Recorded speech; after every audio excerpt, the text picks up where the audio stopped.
এসব কে করলো শুনি? জানি না স্যার, কিন্তু আমাদের সাবমেরিনটা একটু ক্ষতিগ্রস্ত হয়েছে।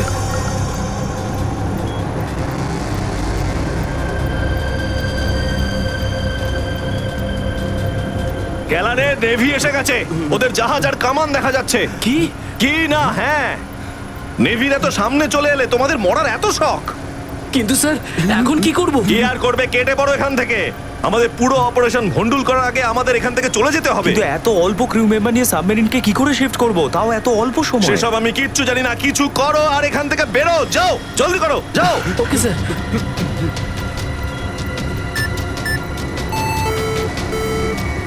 ডেকের উপর আমাদের আরো লোক দরকার।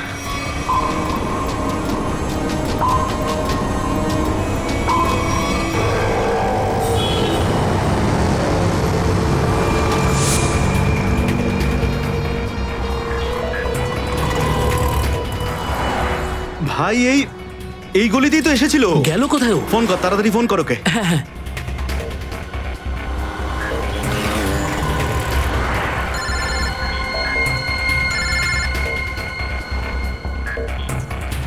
কেটে দিচ্ছে। হ্যাঁ, ফোন কেটে দিচ্ছে।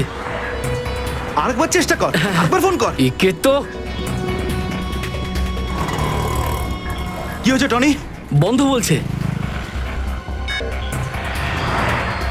ওই দেখ টনি। ওই যে ধর ওকে। দাঁড়া দাঁড়া দাঁড়া দাঁড়া। হ্যাঁ, হ্যাঁ, চল, গাড়িতে চল, চল চল।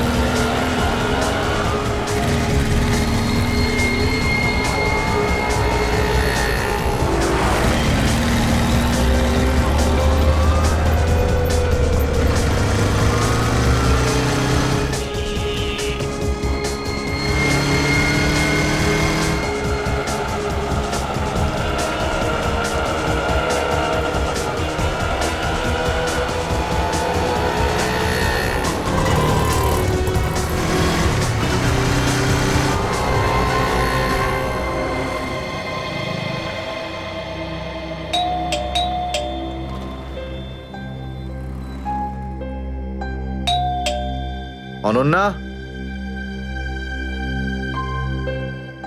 লাইট তো জ্বলছে, তার মানে অনন্যা বাড়িতেই রয়েছে, কিন্তু দরজাটা খুলছে না কেন? অনন্যা, অনন্যা, কোথায় গেছে এই মেয়েটা? অনন্যা,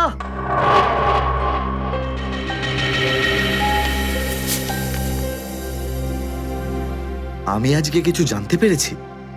আমি তোকে আর বিরক্ত করতে চাই না। তুই অনেক কিছু করেছিস আমার জন্য, এতদিন আমার দায়িত্ব নিয়েছিস।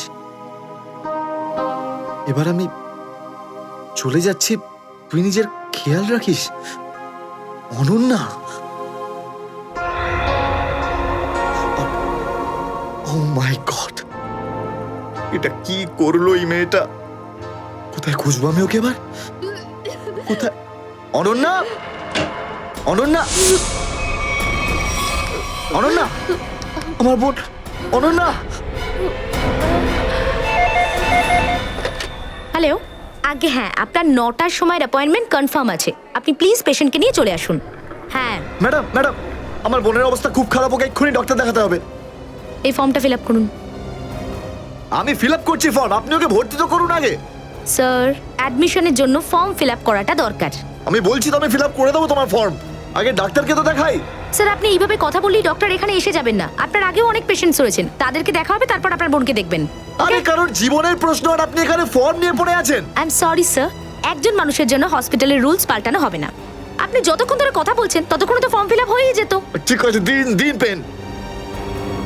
ফর্ম ফিল আপ করার পাশাপাশি 1 লাখ টাকা ক্যাশ কাউন্টারে জমা দিয়ে দিন। 1 লাখ? এত টাকা তো নেই আমার কাছে এখন। আজকাল তো শ্বাস নেওয়ার জন্য টাকার দরকার। যদি আপনি টাকা না জমা দেন তাহলে আপনার পেশেন্টকে অ্যাডমিট করা হবে না। ম্যাডাম, ও মরে যাবে, ওর তাড়াতাড়ি ট্রিটমেন্টের প্রয়োজন। আপনার মনে মায়া দেওয়া বলে কিচ্ছু নেই? আপনি ছাড়াও এখানে এত লোকজন আছেন, কার কার উপর দয়া করবো বলুন তো? সবার ওপর। যদি সবার উপর দয়া দেখাই না, তাহলে এখান থেকে আমার ছুটি হয়ে যাবে। তখন আমায় কে দেওয়া দেখাবে বলুন তো? কি হয়েছে কি হয়েছে ম্যাডাম? স্যার, আমি কখন থেকে ওনাকে বোঝাচ্ছি যে ডিপোজিট মানি ছাড়া আমরা ওনার পেশেন্টকে অ্যাডমিট করতে পারবো না, কিন্তু উনি তো একই কথা বলে যাচ্ছেন, টাকা নেই আমার কাছে, টাকা কোথায় পাবো? কত টাকা দিতে হবে ম্যাডাম? 1 লাখ টাকা। এই নিন, আর যান তাড়াতাড়ি ওনার বোনকে অ্যাডমিট করুন। Go fast. স্যার, ফর্মটা ফিল আপ করুন। ম্যাডাম, আগে পেশেন্টকে অ্যাডমিট করুন, তারপরে ফর্ম ভরে নেবেন। Okay sir. Thank you sir. আপনারা কে আর আমার জন্য এত কেন করছেন? এত কিছু ভেবো না ভাই, আরে মানুষই তো মানুষকে সাহায্য করে, আর এইসব লেনদেন তো পরে দেখা যাবে। চিন্তা করার কোনো দরকার নেই, আমরা এই আশেপাশেই আছি। এই পেশেন্টকে নিয়ে যাবো। হ্যাঁ, তাড়াতাড়ি নিয়ে যাও।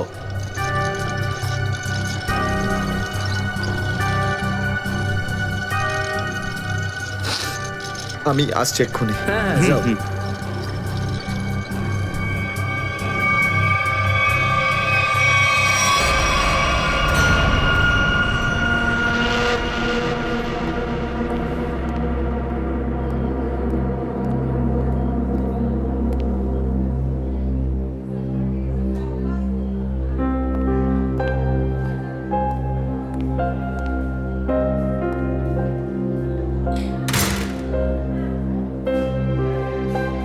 ডাক্তারবাবু, অনন্যা কেমন আছে? সমস্ত রিপোর্ট ঠিক রয়েছে তো? আপনি চুপ করে আছেন কেন? মিস্টার সিদ্ধার্থ, আপনার বোনের ক্যান্সার আবার ছড়িয়েছে। কি? এটা কি করে সম্ভব ডাক্তারবাবু?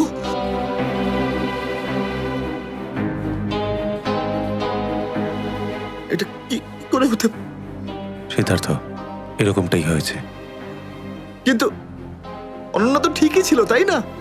ওর সমস্ত রিপোর্ট বলছিল যে ওর আর কোনো বিপদ নেই, আর আপনি বলছেন যে আবার? না ডাক্তারবাবু, এটা হতে পারে না।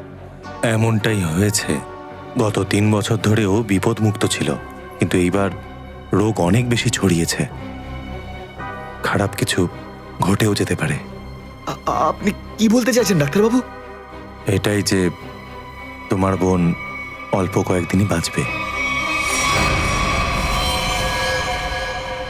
না ডাক্তারবাবু, এরকম বলবেন? ডাক্তারবাবু, ওর জন্য কিছু করুন না ডাক্তারবাবু, কিছু করুন আমার বোনের জন্য প্লিজ। এক্সপেরিমেন্টাল ট্রায়াল আছে, হয়তো এতে ওর প্রাণ বেঁচেও যেতে পারে। হ্যাঁ, তো করুন না এক্সপেরিমেন্ট, আমি কখন আটকালাম? প্লিজ করুন। কিন্তু এই ট্রিটমেন্টে অনেক খরচা হবে। কত? কম করে প্রায় 15 লাখ টাকা। 15 লাখ? অনন্যার জ্ঞান ফিরেছে, ও আপনাকে ভেতরে ডাকছে।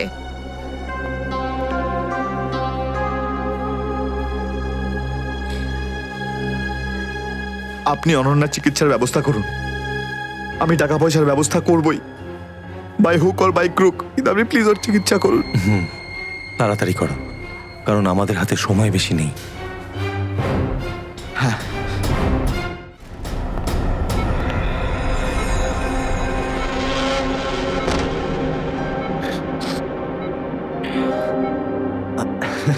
আরে অনন্যা, ডাক্তারের সঙ্গে কথা হলো আমার, তুই তো একদম ঠিক আছিস। বেশ, আর কয়েকদিনে তোকে বাড়ি ফেরত নিয়ে চলে যাবো আমি। তুই না দাদা, এখনো অব্দি মিথ্যে বলতে শিখলি না।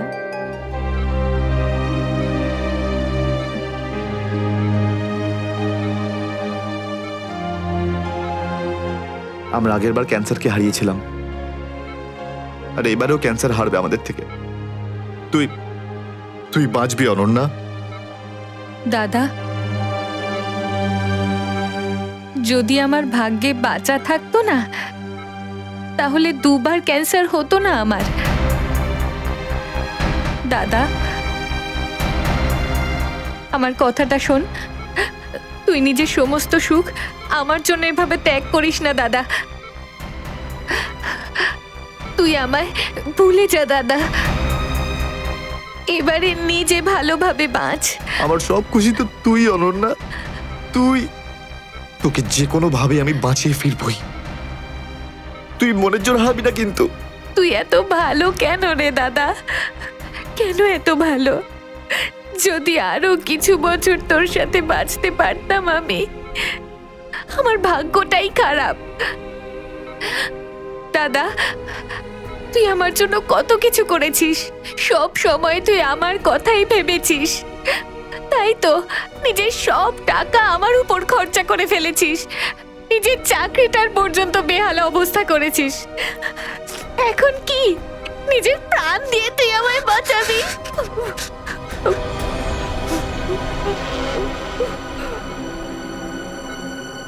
স্যার, আপনি প্লিজ বাইরে যান, ওনাকে রেস্ট নিতে দিন। তুই যা দাদা।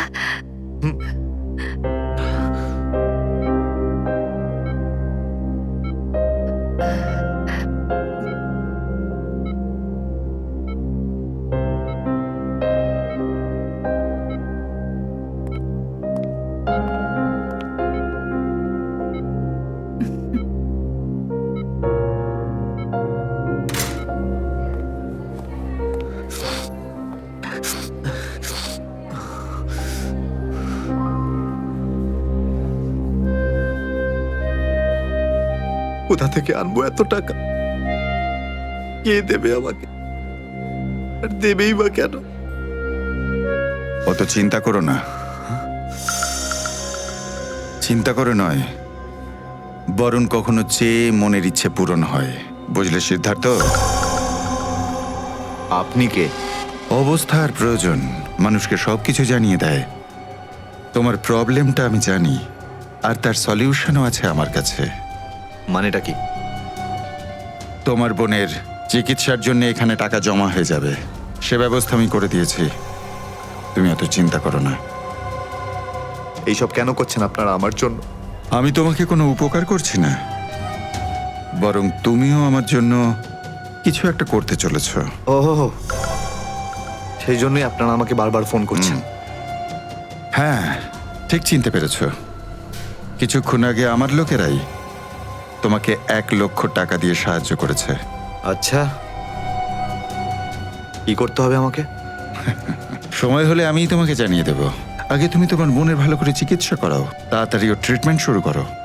আর হ্যাঁ, তারপরে তারপরে এই ঠিকানায় আমার সঙ্গে দেখা করো।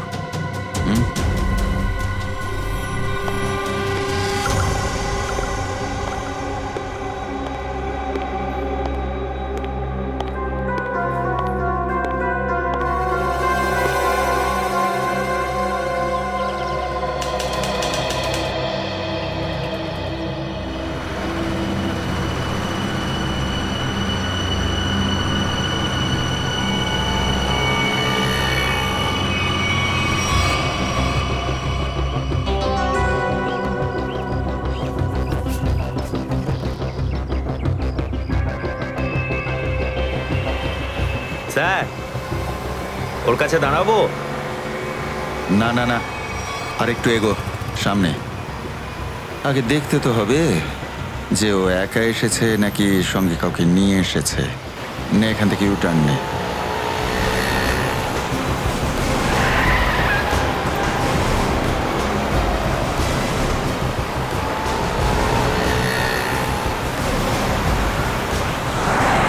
মনে হচ্ছে সঙ্গে আর কেউ নেই।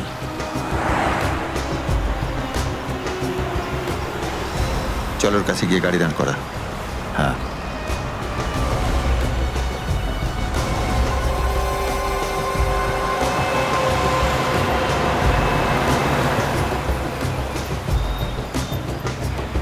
এসো, ভেতরে চলে এসো, তাড়াতাড়ি তাড়াতাড়ি।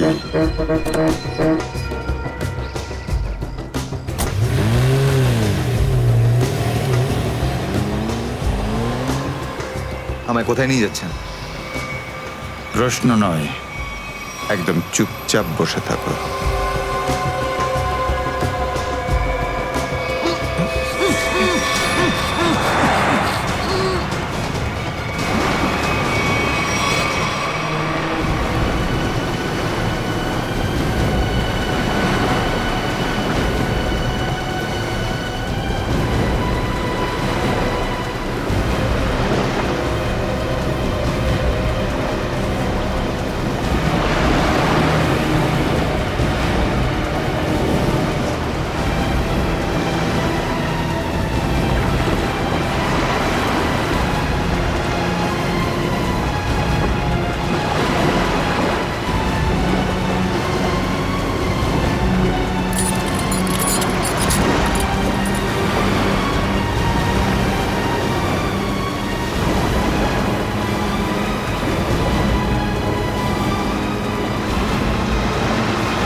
চলো বটাবট তাড়াতাড়ি চলো, হাত লাগাও, তাড়াতাড়ি কাজ করো।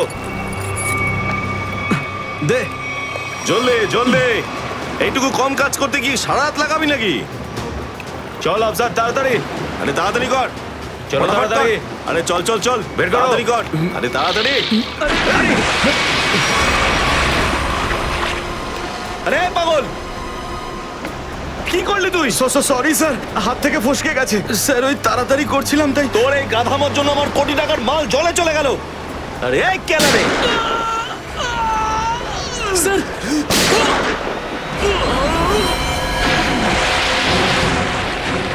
বস, বাকি বাক্সগুলো তুলে নিয়ে এখান থেকে বেরিয়ে যাই।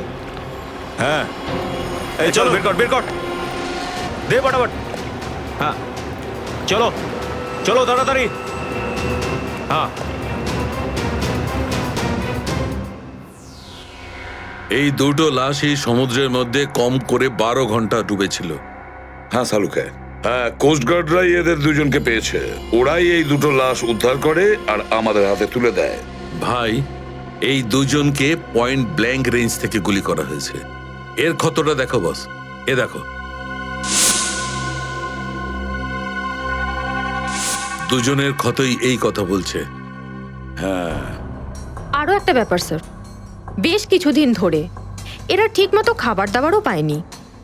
এদের বডিজ দেখে লাগছে যে খুব অল্প সময়ের মধ্যেই এদের ওজন তাড়াতাড়ি হ্রাস পেয়েছে।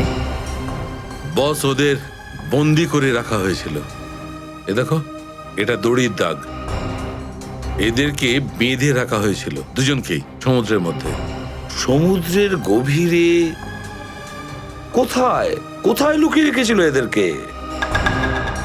তারপরে মেরে ফেলেও দিয়েছে। কি কি চাইছিল খুনি? হ্যাঁ সচিন, আচ্ছা ঠিক আছে, বলো সচিন, কি জানতে পেরেছো? স্যার, এরা দুজন সমুদ্রের পাশের গ্রামটাতে থাকে স্যার। আর ওরা কাল রাতে কিছু এমন দেখেছে যেটা বলতে চায়। আচ্ছা, তাহলে বলো কি দেখেছো তোমরা? স্যার, কালকে রাতে আমরা মাছ ধরার জন্য সমুদ্রের অনেক গভীরে যাই। আমাদের নৌকার ইঞ্জিনটা খারাপ হয়ে যাওয়াতে আমাদের ফিরতে অনেক সময় লেগে যায়। স্যার, যখন আমরা ফিরে আসছিলাম তখন কিছুটা দূরে আমরা একটা বোটের আওয়াজ শুনতে পাই, আর তাতে বসে কিছু লোক কারোর জন্য অপেক্ষা করছিল। আচ্ছা, কারা সেই লোক? স্যার জানি না, অনেক অন্ধকার হয়ে গেছিল। হ্যাঁ স্যার, তখন সমুদ্রের মাঝখান থেকে জোরে জোরে ইঞ্জিনের শব্দ পাচ্ছিলাম। জলের ঢেউ একেবারে উথাল পাথাল করছিল। আর তারপরে সমুদ্রের মাঝখান থেকে কোনো জিনিস উপরে চলে আসে। সমুদ্রের ভেতর থেকে কোনো জিনিস ওপরে চলে আসে? কি? একটা বড় বাসনের মতন জিনিস হবে।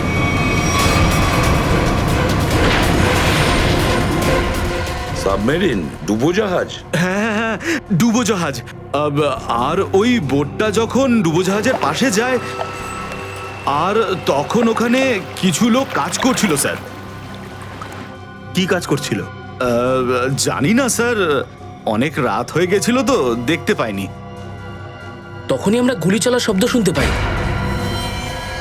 গুলি চালানোর শব্দ? কটা গুলি চলেছে? দুটো গুলি স্যার। ও, দুটো গুলি চলেছে। আর আমরা দুটো লাশও পেয়েছি। আর আমরা ওখান থেকে ভয় পেয়ে পালিয়ে যাই স্যার। স্যার, একটা কথা বুঝতে পারলাম না, সমুদ্রের মাঝামাঝি এই সাবমেরিন কি করছিল? সেটাই তো। আর ওই বোটটায় তাহলে হচ্ছিল কি? স্যার, হ্যাঁ Pankaj? Sir, missing person bureau থেকে দুজন ভিক্টিমের ডিটেলস পাওয়া গেছে। গ্রেট। অমল, মনোজ আর দুজনেই একই দিনে নিখোঁজ হয়েছে। আর স্যার, দুজনেই মেরিন ইঞ্জিনিয়ার্স। হ্যাঁ সেটাই তো, মেরিন ইঞ্জিনিয়ার। সচিন, এটা কোনো কোইন্সিডেন্ট নয়, কোনো সংযোগ নয়। কারণ মেরিন ইঞ্জিনিয়ার্সরা অনেক কিছু কাজ করে সাবমেরিনে, ডুবোজাহাজে। এটা কোনো কাকতালীয় নয়। আর স্যার, ইন্ডিয়ান ওয়াটারে এই ডুবোজাহাজ আসলে কি করছিল? কিছু না কিছু গোলমাল তো আছে, খুব বড় রকমের গোলমাল আছে, খুব বড় রকমের গোলমাল। খোঁজ নিতে হবে ওই ডুবোজাহাজের ব্যাপারে। ইন্ডিয়ান নেভি, ভারতীয় নৌসেনা থেকে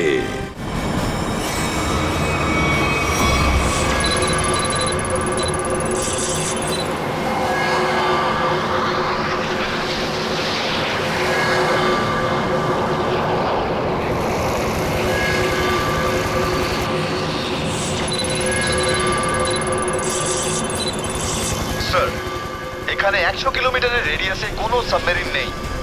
মাছওয়ালারা কি এই লোকেশনটাই বলেছিল? মনে হচ্ছে ওই সাবমেরিন আমাদের থেকে অনেক দূরে চলে গেছে। একটা রক সাবমেরিন ইন্ডিয়ান ওয়াটারে? বিশ্বাসই হচ্ছে না। কিন্তু এটাই সত্যি। কিন্তু ওরা করছিলটা কি? এটাই তো খোঁজ নিতে হবে। স্যার, ইনি মনোজের ওয়াইফ। ইনি অমলের বাবা, আর এই হচ্ছে তানিয়া স্যার, সিদ্ধার্থর বোন। এরা বলছেন যে সিদ্ধার্থ মেরিন ইঞ্জিনিয়ার ছিল, আপাতত নিখোঁজ। আচ্ছা, তোমার ভাই কবে থেকে নিখোঁজ? স্যার, কাল থেকে নিখোঁজ। তখন আমি হসপিটালে অ্যাডমিট ছিলাম। হসপিটালে? কেন, কি হয়েছিল তোমার? স্যার, অ্যাকচুয়ালি আমার আবার ক্যান্সার হয়ে গিয়েছিল। ছিল? ক্যান্সার হয়েছিল দ্বিতীয়বারে? স্যার, ডক্টর বলছিলেন আমার ক্যান্সার আবার অ্যাগ্রিভেট হয়ে গেছে, কিন্তু আজ সকালে টেস্ট করে জানা গেল আমার ক্যান্সার নয়, আমি একদম সুস্থ। কি, ক্যান্সার উধাও হয়ে গেল? হ্যাঁ স্যার, আর এই খবরটা দেওয়ার জন্যই দাদাকে ফোন করেছিলাম, কিন্তু ওর ফোন নট রিচেবল আসছিল। আমি ভেবেছিলাম হয়তো বাড়িতে আছে, তাই আমি তাড়াতাড়ি বাড়িতে চলে এলাম। সব রুমে খুঁজলাম স্যার, কিন্তু কোথাও আমার দাদা নেই। ভাবলাম হয়তো আশেপাশে কারোর বাড়ি গেছে। সব জায়গায় খোঁজ করলাম, কেউ কিচ্ছু বলতে পারলো না ওর ব্যাপারে। আপনি নিজেকে সামলান, খুব তাড়াতাড়ি আপনি দাদাকে পেয়ে যাবেন। আচ্ছা, মনোজ আর অমল কিভাবে নিখোঁজ হলো? স্যার, অমলের সেই সময় চাকরি ছিল না। গত মাসের 7 তারিখে ও বলল যে ও নাকি একটা চাকরি পেয়েছে, আর 3 দিন পর যখন ও ইন্টারভিউর জন্য গেল তো ফিরে আসলো না আর। কোন কোম্পানিতে জব পেয়েছিল? স্যার, সেটা তো জানি না, কিন্তু অমল বলেছিল যে কোনো রিক্রুটিং এজেন্সি আছে, তাদের সোর্সেই এই কাজটা পেয়েছে, আর ইন্টারভিউ সমস্ত ব্যাপারটা জানা যাবে। স্যার, স্যার, মনোজ আমাকে এটাই বলেছিল যে কোনো একটা রিক্রুটমেন্ট এজেন্সি আছে যারা জবের এগ্রিমেন্ট করেছে। বেনামি রিক্রুটমেন্ট এজেন্সি, লোকেদের চাকরির লোভ দেখিয়ে মেরিন ইঞ্জিনিয়ারদের কিডন্যাপ করছে এরা। মেরিন ইঞ্জিনিয়ারদের দেখুন, আপনাদের সঙ্গে যা কিছু হয়েছে সেজন্য আমরা খুবই দুঃখিত। আমাদের চেষ্টার কোনো ত্রুটি রাখছি না ওই অপরাধীদের ধরার জন্য। আপনারা নিজেদের বাড়িতে চলে যান, কেমন? পুরবি, এনাদের ছেড়ে দিয়ে এসো। যান, চলুন।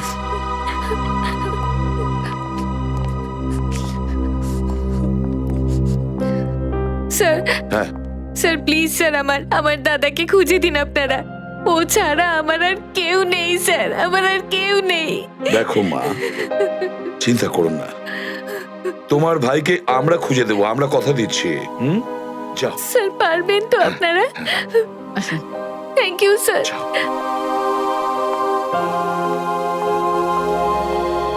এই অনন্যার ডাক্তারের সঙ্গে কথা বলতে হবে। স্যার, স্যার হতে পারে যে সাবমেরিনে প্রচুর টেকনিশিয়ানের প্রয়োজন ছিল, আর সেই জন্যই ওরা এই চাকরির জালটা পেতেছিল। স্যার, এই ডুবো জাহাজটা কোথায় আছে আমরা জানি না স্যার, তাহলে অপরাধীদের আমরা ধরবো কি করে? পঙ্কজ, আমাদের এমন কিছু করতে হবে যাতে অপরাধীরা আমাদের খোঁজে আর এই ডুবোজাহাজ অব্দি নিয়ে যায়। কিন্তু অপরাধীরা আমাদের খুঁজবে কেন? খুঁজবে কেন? খুঁজবে না? ওদের তো 2জন ইঞ্জিনিয়ার মারা গেছে, আর ওদেরকে রিপ্লেস করার জন্য এদের নতুন ইঞ্জিনিয়ার তো লাগবেই। আর এই জন্য আমরা অনেক ভেবে চিন্তে প্ল্যান তৈরি করব।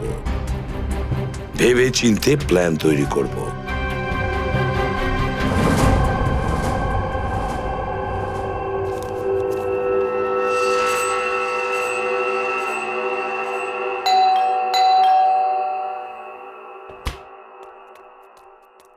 মনে হচ্ছে এসে গেছে।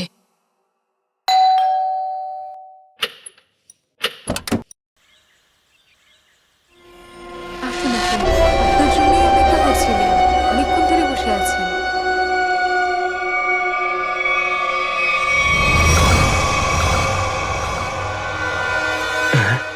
আসুন না, আসুন ভেতরে। অশোক আপনার জন্যই ওয়েট করছিল। Good morning sir, good morning, welcome welcome. Please have a seat sir, বসুন বসুন। আমি আপনাদের জন্য চা নিয়ে হ্যাঁ আসছি। ঠিক আছে। নো থ্যাঙ্কস, আমি চা খাই না।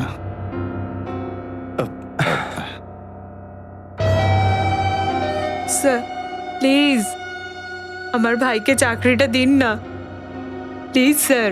আমাদের অনেক ধার রয়ে গেছে, জানি না আমরা কিভাবে সেটা শোধ করব। দিদি দিদি, এক মিনিট এক মিনিট। আরে আমাদের তো আগে কথা বলতে দাও প্লিজ। তুমি এসো, তুমি আমার জন্য চা করে নিয়ে এসো, যাও প্লিজ প্লিজ। জানি না তুই কবে চাকরি পাবি, আমার তো খুব চিন্তা হয়। সরি স্যার, ওই আমার দিদি আসলে একটু আমার চাকরি নিয়ে খুব টেনশনে আছে আর কি। ওনার একটু আসলে টাকা নিয়ে ওনার একটু নিশ্চয়ই বুঝতে পেরেছেন। হয় এরকম, আসলে টাকা জিনিসটাই এরকম। তাহলে স্যার আমার এই চাকরিটা পাকা ধরে নেবো স্যার?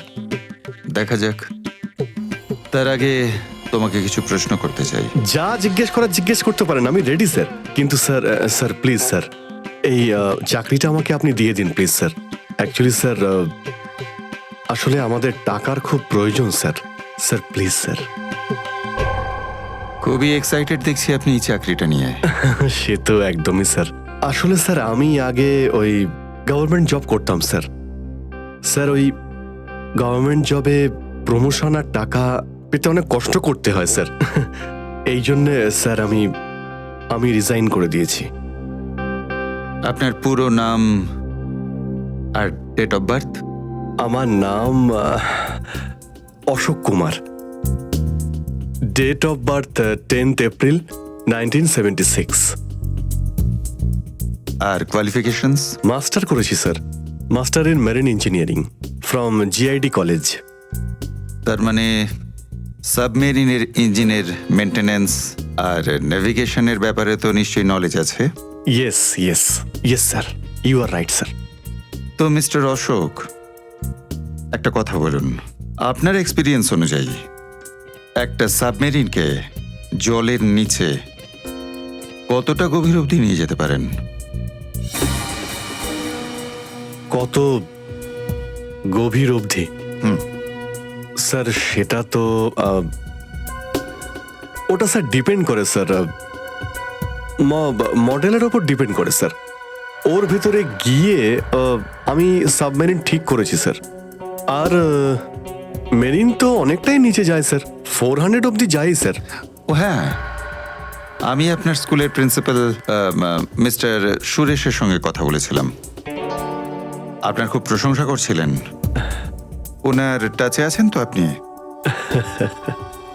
প্রিন্সিপাল প্রিন্সিপাল স্যার খুব ভালো লোক স্যার।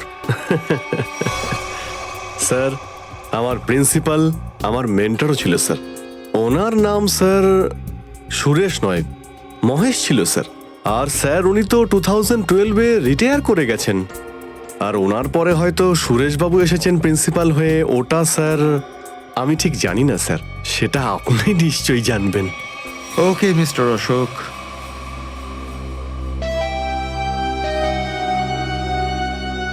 আপনার চাকরিটা পাকা। Thank you sir, thank you very much. আপনার ফ্যামিলির ফাইন্যান্সিয়াল প্রবলেমটা অবশ্যই আমরা দেখব। আপাতত এই চাকরিটা 6 মাসের জন্য। ওকে ওকে ওকে। এখানকার রুলস অ্যান্ড রেগুলেশনস আপনি জয়েন করার পর জানতে পারবেন। Of course sir, thank you sir. আর হ্যাঁ, দুপুরে ঠিক 2টোর সময় এই ঠিকানায় আমার সঙ্গে দেখা করবেন। Sure sir, thank you.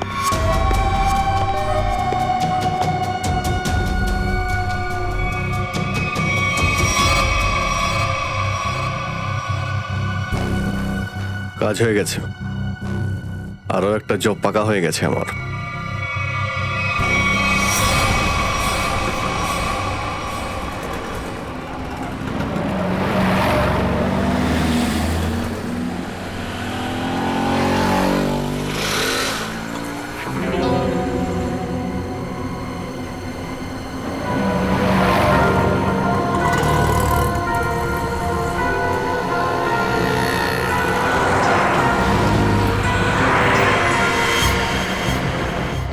আচ্ছা, খেলা খেলছে আমার সঙ্গে।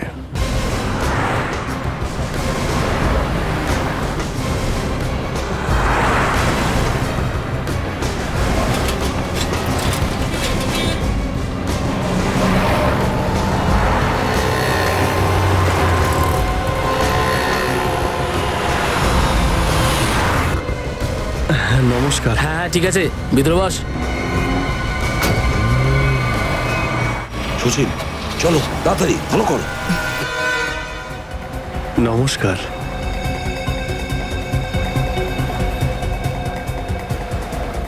কি ব্যাপার, আপনারা কিছু বলছেন না যে?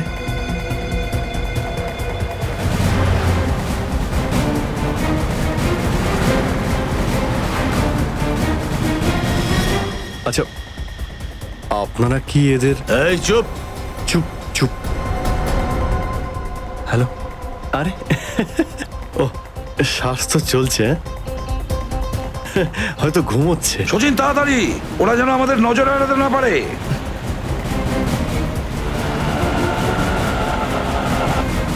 আরে স্যার, আপনি চোখ খুলে কেন ঘুমোচ্ছেন?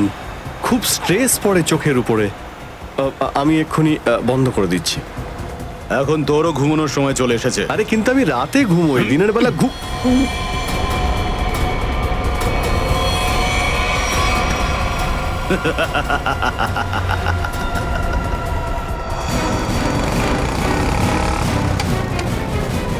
স্যার ওরা তো বেরিয়ে গেল।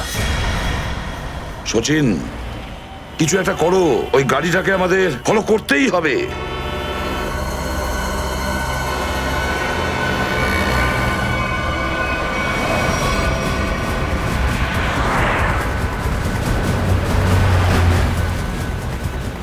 গাড়িটা কোথাও দেখতে পাচ্ছি না। সচিন দেখো একটু, দেখো তোমার রাইটে কিছু দেখা যাচ্ছে কিনা। স্যার ওই যে গাড়িটা। ইয়েস, কিন্তু ওরা রাইট সাইডে যাচ্ছে কেন? হ্যাঁ স্যার, এরা ঘুরে গেল কেন? ওদের তো সোজা যাওয়া উচিত ছিল, সমুদ্র তো সামনে। নিখিল, অভিজিৎকে ট্র্যাপ করো ওই জিপিএস এ।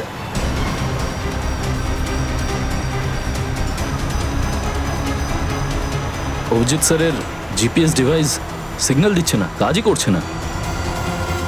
ওভারটেক করো এই গাড়িটাকে, ওভারটেক করো। এই দাঁড়া দাঁড়া দাঁড়া দাঁড়া।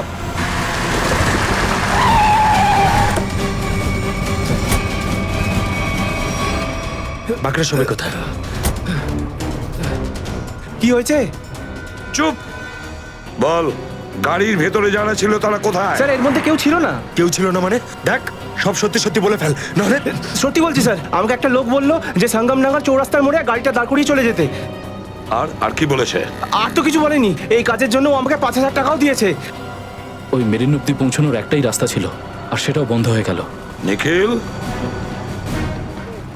সিআইডির কোনো রাস্তা বন্ধ করা যায় না। যদি একটা রাস্তা কেউ বন্ধ করে, অন্য রাস্তা আমরা তৈরি করি।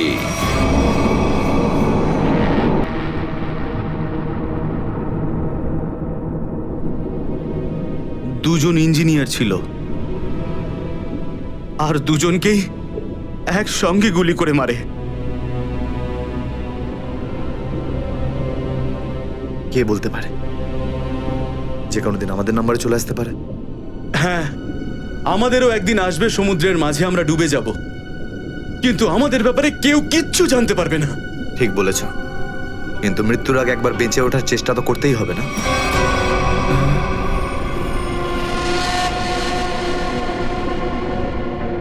চারদিকে সমুদ্র, সিদ্ধার্থ।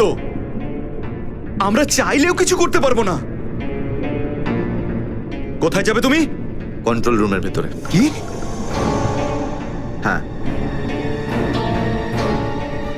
হ্যাঁ, আমার কাছে একটা প্ল্যান আছে।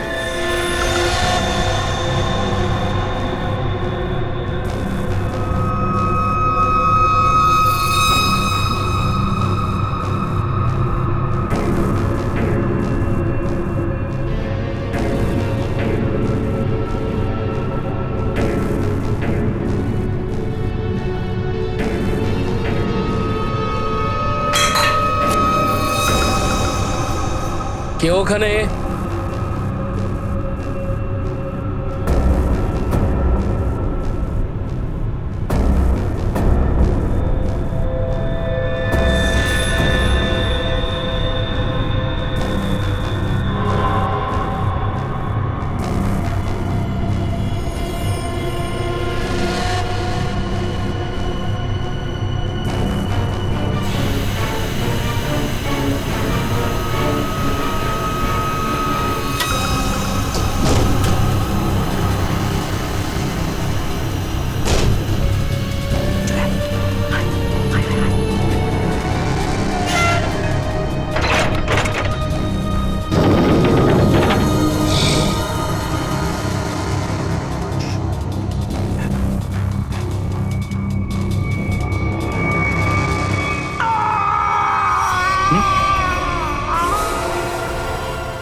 আরে এখানে কি করছিস?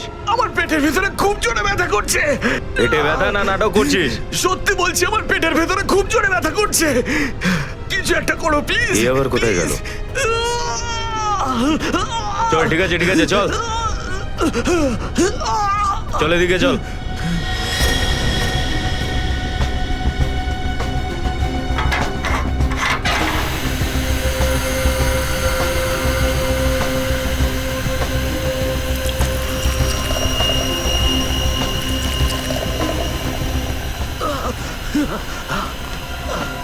এখানে ওষুধপত্র আছে, খেয়ে নে। কিন্তু এখানে পেট ব্যথার ওষুধ কোনটা? আরে আমি ডাক্তার নাকি? যা খাবার খা, তারপর ঘরে চলে যা। কিন্তু আমি কি করে জানবো যে এখানে পেট ব্যথার ওষুধ কোনটা? আরে শুনুন, শুনুন না।